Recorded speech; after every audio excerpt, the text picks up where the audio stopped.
L'Américain ou le Canadien, d'ailleurs, on a beaucoup de clients au Canada qui sont francophones, certains. Il arrive, il va demander l'abonnement annuel, il va payer, il va tester ton produit, il va t'envoyer souvent 15-20 messages par email en te disant exactement tout ce qui ne va pas dans le produit, qu'est-ce qui est critique, qu'est-ce qui n'est pas critique. Il attend que tu répondes en moins de 3 ou 4 minutes à ton email, ce qu'on ne dit pas aussi, mais ils veulent une réponse immédiate par mail, que ça soit tôt le matin, que ça soit tard le soir. Tu ne réponds pas à son cas, il demande un remboursement. Donc, il ne va pas avoir peur de mettre 1000, 2000 euros de paiement annuel sur sa carte. Par contre, si ça ne marche pas, il demande un remboursement. Donc, en gros, ils achètent plus vite, mais derrière, ils sont plus exigeants. Ouais. Ils débranchent aussi plus vite. Ils débranchent instantanément. Et donc, du coup, il y a des inconvénients aussi à ça, quoi. Il y a des inconvénients. Mais alors, c'est quoi le mieux? C'est mieux quelqu'un qui met plus de temps à acheter, mais peut-être que tu peux garder 5 ans. Enfin, tu vois, si tu as le produit parfait, c'est mieux ceux qui achètent vite, du coup, parce que tu les gardes. Ouais, mais même quand tu es en recherche d'un product market fit, en fait, le problème de toutes ces pertes de temps avec les discussions que tu peux avoir avec des clients français qui, en fait, te posent plein de questions, mais qui vont presque jamais acheter, en fait.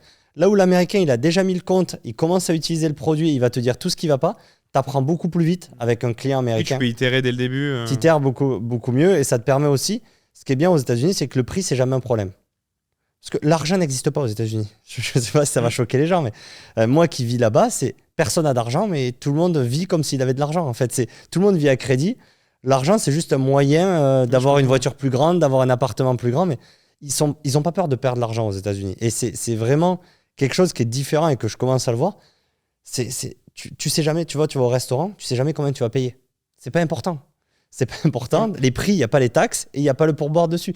Il n'y a jamais le prix final. Donc, tu ne sais jamais ce que tu payes, en fait. C'est drôle, ça. C'est aux États-Unis, tu achètes une voiture. J'ai acheté une voiture quand je suis arrivé. Entre le prix qui était écrit sur la voiture, tu sais, comme dans les films américains, et ce que tu payes à la fin, c'est presque le double, en fait. Et ça choque personne. C'est comme ça. Et donc, en fait, dans le marché américain, l'argent n'est pas important. C'est le problème que tu es prêt à résoudre. Ils utilisent toujours l'argent. Mais qu'est-ce qui fait que quand ils arrivent sur la page de paiement Allo, t'as 3 fois plus de gens qui passent à l'achat aux États-Unis qu'en France? C'est une mentalité, quoi, en fait. C'est une mentalité. C'est fou, ça fait taux de conversion x3. Ouais, taux de conversion x3. Donc, je pense qu'il y a le pouvoir d'achat. Malheureusement, tu vois, en France, les Français sont plus pauvres aujourd'hui qu'il y a 10 ans. C'est une triste réalité. Mais aujourd'hui, quand je vois, moi, sur les dirigeants, les entreprises en France sont beaucoup plus taxées. Elles payent beaucoup plus d'impôts que les entreprises américaines. Donc aujourd'hui, le pouvoir d'achat d'un dirigeant d'une PME en France, il est beaucoup plus faible que le pouvoir d'achat d'un dirigeant aux États-Unis. Après, t'es pas sur des gros paniers moyens non plus. Donc Malheureusement, encore une fois, moi, je vois, on a 4000 clients en France. De tout. J'ai des artisans, j'ai des boîtes de logistique, j'ai des boîtes de start-up. Malheureusement, les boîtes aujourd'hui sont en crise économiquement. Les temps sont durs pour les boîtes françaises. Même aujourd'hui, je pense que quand tu parles aux commerciaux, il y a plein de boîtes tout le monde est un peu en attente. Il y a un peu un flou actuel de beaucoup de prises de décisions hautes. Alors que les États-Unis, qu'on aime ou qu'on n'aime pas Trump, c'est planche à billets et all-in, quoi. Les Américains sont en mode all-in, on va aller sur Mars et l'IA va changer le monde et on achète. Donc tu as deux économies, une économie qui est complètement dérégulée et qui va taper un mur. Il va avoir une crise financière aux États-Unis beaucoup plus forte que peut-être qu'on aura.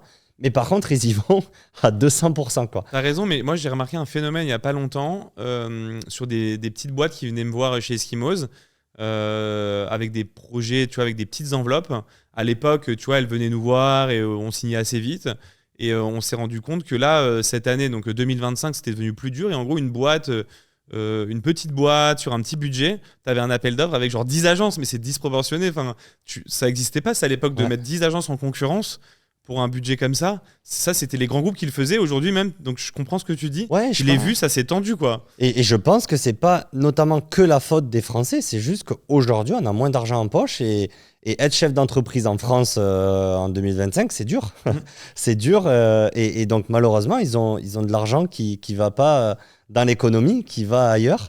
Et donc, il y a une grosse différence. Je pense qu'au-delà du côté culturel qui est complètement différent, où l'argent est moins important, où ils sont prêts à prendre une prise de risque beaucoup plus forte, ils investissent énormément dans leur business. Les Américains investissent beaucoup plus pour croître leur business. Puis ils ouvrent des portes plus facilement. Donc, si tu veux faire une démo ou un truc, tu vas réussir à ouvrir des portes plus facilement. Et ce qui est marrant, c'est qu'en fait, l'Américain, il n'a pas le temps à perdre. Il ne va pas prendre 15 appels pour une solution à 1 000 euros. En fait, tu vas avoir le moment, il va se dire, attends, j'ai ce problème-là, tu as la solution. il regarde ton site internet, il regarde tes reviews Google, tu vois, globalement, il se dit ok, je vais pas me faire voler et je paye.